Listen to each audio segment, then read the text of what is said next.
Assalamualaikum warahmatullahi wabarakatuh. Halo gengs, jumpa lagi bersama Michan di channel Kisah Misteri. Kali ini ada cerita baru nih gengs. Michan akan menceritakan kisah misteri yang berjudul Santet Salah Sasaran. Cerita ini ditulis oleh Rama Kamaruzamanit. Dan kalian bisa langsung kunjungi tweet beliau ya, di @ramakomaruzamn. Link akan Michan sediakan di kolom deskripsi ya gengs. Oke, daripada lama-lama kita langsung saja masuk ke ceritanya. Santet Salah Sasaran. Malam itu di tahun 2014, sebelum tidur seperti biasa, saya meregangkan badan dengan berolahraga kecil. Dan setelah saya selesai olahraga kecil, lalu saya langsung bersih-bersih dan kemudian pergi ke tempat tidur. Sebelum tidur layaknya lelaki normal yang sedang PDKT-an, saya sempat mengirim pesan singkat melalui SMS waktu itu. Setelah mengucap salam tidur kepada sang pujaan hati, lalu saya berniat untuk tidur. Sesaat sebelum tidur, saya tiba-tiba merasakan perut yang sangat sakit sekali. Seperti ditarik-tarik, saya meregang kesakitan. Mungkin saya pikir ini sakit perut biasa dan akan hilang kalau dibawa tidur. Lalu saya paksakan tidur dengan badan saya yang berkeringat dingin sebab menahan sakit. Malam itu saya tertidur dan bangun di pagi harinya. Dan setelah bangun, ternyata saya masih mendapati perut saya malah bertambah sakit. Betul-betul seperti ditusuk-tusuk. Saya tak bisa bergerak. Tak terasa tetesan air mata saya keluar beriringan dengan rasa sakit yang tetap saja tak menghilang sedari semalam. Saking sakitnya, saat itu saya berteriak hingga mengagetkan seisi rumah. Melihat saya yang sedang kesakitan sembari memegang perut, nenek saya khawatir. Beliau bertanya kepada saya, "Kamu kenapa, Jernih?" Tanya beliau. "Sakit perut," jawab saya. Saat itu untuk berkata pun rasanya tak kuasa saya membuka mulut, sebab di perut saya sudah tak karuan rasanya. Pagi itu saya merasakan mulas, lalu saya putuskan ke toilet. Setelah keluar dari toilet, beberapa saat kemudian masuk lagi. Begitu saja terus berkali-kali. Tak lama juga kemudian saya merasa mual dan ingin muntah. Lalu saya muntah juga berkali-kali, dibarengi dengan buang air saya yang juga belum berhenti. Saya benar-benar tersiksa waktu itu. Pengen mati aja rasanya. Perut sakit, dibarengi muntah, dan buang air berketerusan. Saya benar-benar drop hari itu juga. Nafsu makan saya menurun. Saya sama sekali tak ada dorongan untuk makan. Melihat kondisi saya yang semakin parah, nenek saya memutuskan untuk membawa saya ke dokter untuk diperiksa. Ke dokter saya pertama, saya didiagnosa sakit lambung. Saya kaget, padahal saya nggak makan yang aneh-aneh selama ini dan aman-aman saja. Lalu diberilah obat untuk pereda nyerinya. Sore itu saya kembali pulang ke rumah, kemudian langsung makan obat dari dokter tersebut. Namun sama sekali tak ada efek apapun. Perut dan serta muntah saya malah makin bertambah parah. Melihat saya yang semakin gak karuan, nenek saya memerintahkan keluarganya untuk bawa saya ke dokter untuk diperiksa kembali, namun dengan dokter yang berbeda. Malam itu saya periksa dan cek. Setelah kemudian dokter itu menyimpulkan bahwa saya terkena gejala usus buntu. Saya kaget dan sekali lagi saya ingat saya tak pernah makan yang aneh-aneh dan selama ini aman-aman saja. Saya diminta dokter itu untuk segera dirawat di rumah sakit malam itu juga, karena ditakutkan kondisi saya akan bertambah buruk. Singkatnya, kemudian saya dirawatlah malam itu di rumah sakit.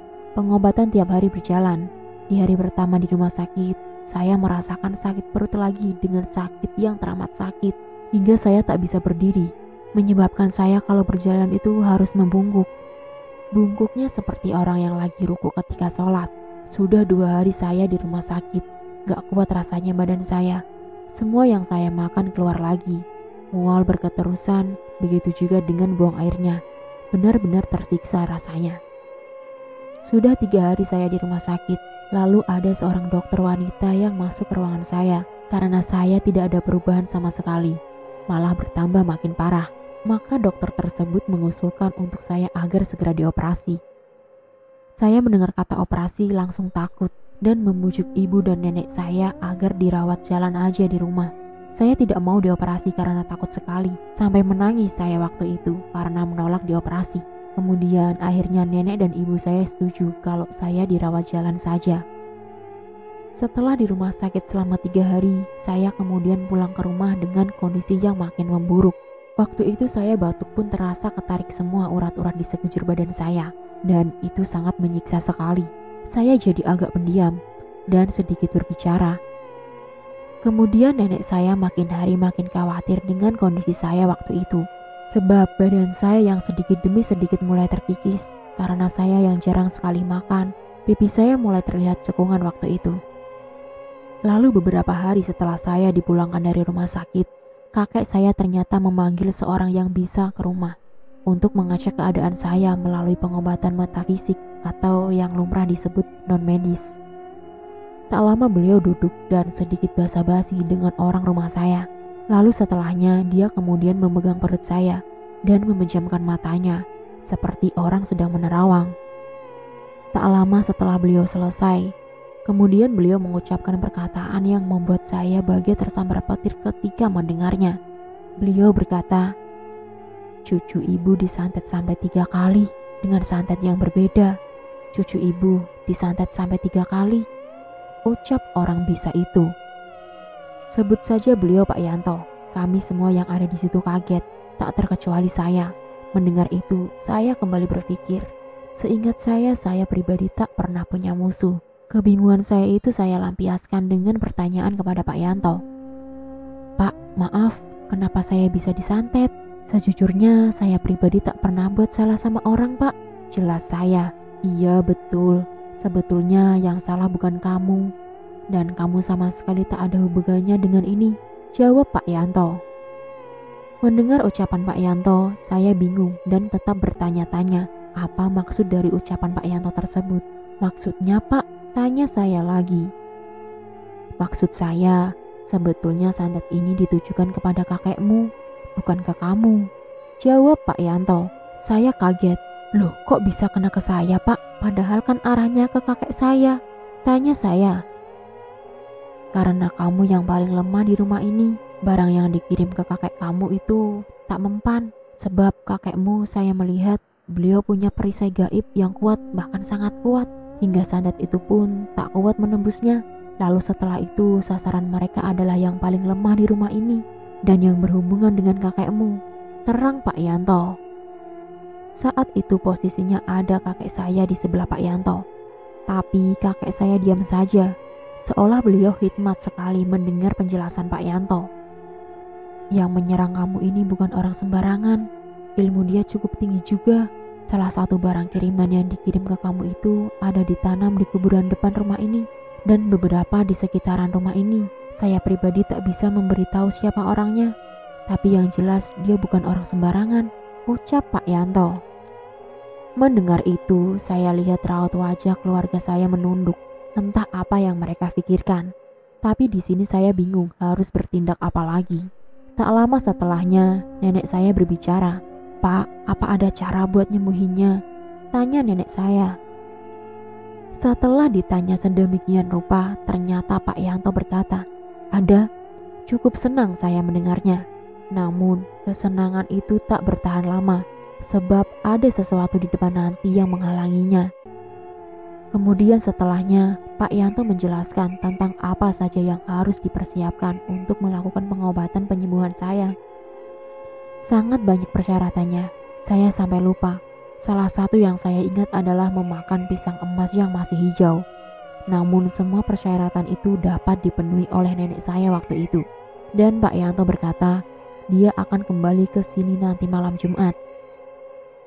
Untuk melaksanakan ritual pengobatannya, ritual malam Jumat nanti adalah ritual pengusiran jin yang ada di santet itu untuk pergi dari tubuh saya. Singkatnya, malam yang ditunggu-tunggu datang juga. Malam itu malam Jumat. Seingat saya tepat pukul 8 malam, Pak Yanto menyambangi kediaman saya. Dan semua persyaratan sudah nenek saya siapkan saat itu, sama seperti sajen.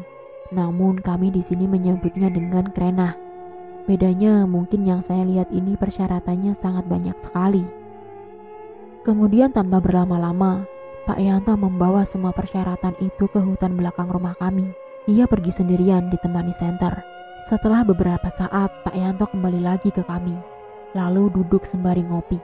Kemudian beliau berkata, Kalau saya tidak berhasil mengobati orang, maka saya akan berhenti jadi dukun, tegas Pak Yanto.